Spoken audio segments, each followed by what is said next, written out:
आप सभी का स्वागत है आचार्य कूलम बिहार के इस ऑनलाइन प्लेटफॉर्म पर। और मैं हूं आचार्य नवीन।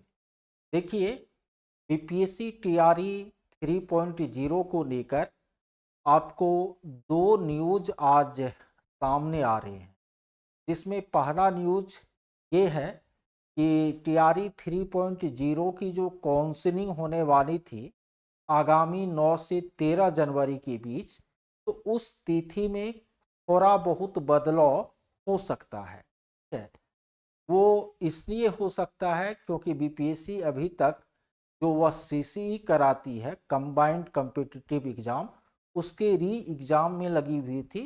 अब जो है जिला आवंटन की दिशा में बीपीएससी काम करेगी, तो जिला आवंटन ही आपको शायद 9 से 10 तक हो पाए, जैसा न्यूज आपको आया है, आप लोगों ने भी पढ़ा होगा।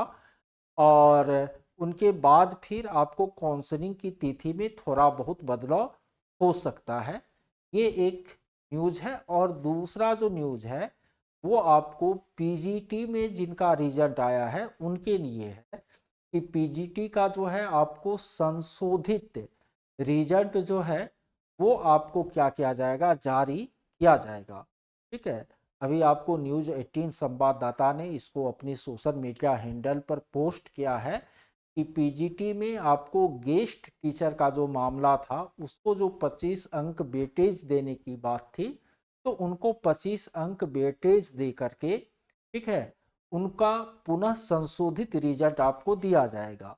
तो अब प्रश्न उठता है कि इस चीज का प्रभाव किस पर पड़ेगा है।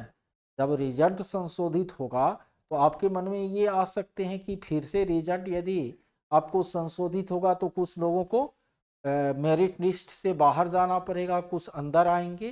देखिए, कोई खास प्रभाव इसलिए नहीं पड़ेगा क्योंकि पीजीटी में आप सॉरी हाँ, ये जो गेस्ट टीचर है वो आपको जब बहाली हुई थी तो वो किस विषय के हैं, तो वो आपको math, physics, chemistry, zoology, botany और इंग्लिश सब्जेक्ट के। ठीक है, और आपको इधर किसी भी आर्ट वाले सब्जेक्ट में आपको गेस्ट टीचर की बहाली हुई ही नहीं थी। तो यदि 400 और गेस्ट शिक्षकों को 25 अंक ग्रेस देकर शामिल किया जाता है, तो मैथ, फिजिक्स, केमिस्ट्री, बायोलॉजी और इंग्लिश, इतने विषय का जो रिजल्ट है वही संशोधित होगा और विषयों के रिजल्ट पर इसका कोई प्रभाव नहीं पड़ेगा।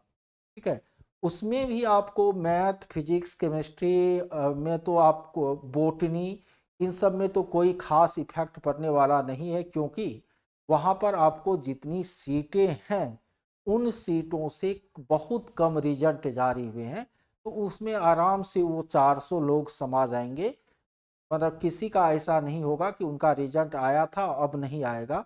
हाँ, जूलॉजी में थोड़ा ज़्यादा रिजल्ट था तो उस विषय में हो सकता है कि थोड़ा बहुत दिक्कत हो, हालांकि उसका आंकड़ा अभी हमारे को पूरा पूरी याद नहीं है, लेकिन अदर सब्जेक्ट वाले को, जूलॉजी को छोड़कर और कोई भी जो सब्जेक्ट है, ठीक है, उस सब्जेक्ट में इन गेस्ट टीचरों को शामिल करने से मेरिट में कोई अंतर नहीं आएगा। जो पहले से सफल थे वो, इनको जब सफल घोषित किया जाएगा गेस्ट टीचर को, तो उनके बाद भी वो क्या रहेंगे, सफल रहेंगे। इसलिए जिनका भी पीजीटी का रिजल्ट आया है उनको घबराने की जरूरत नहीं है। और अंत में एक बात और, कुछ लोग जो है वो एससी एसटी डिपार्टमेंट का जो आपको आया है काउंसलिंग का 9 तारीख से पटना में, उस नोटिस को पढ़ करके भी बहुत लोग ये सोच रहे हैं कि अब हमको जो है पटना जाना पड़ेगा काउंसलिंग के लिए। ऐसी कोई बात नहीं है, वो एससी एसटी डिपार्टमेंट वाले जो भी स्कूल हैं उनके लिए वो काउंसलिंग वहाँ पर होगी।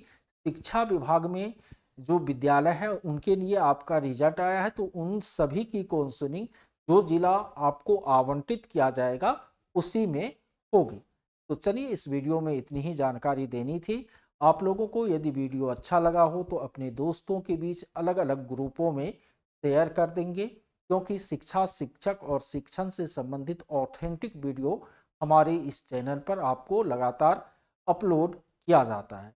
धन्यवाद इसे देखने के लिए।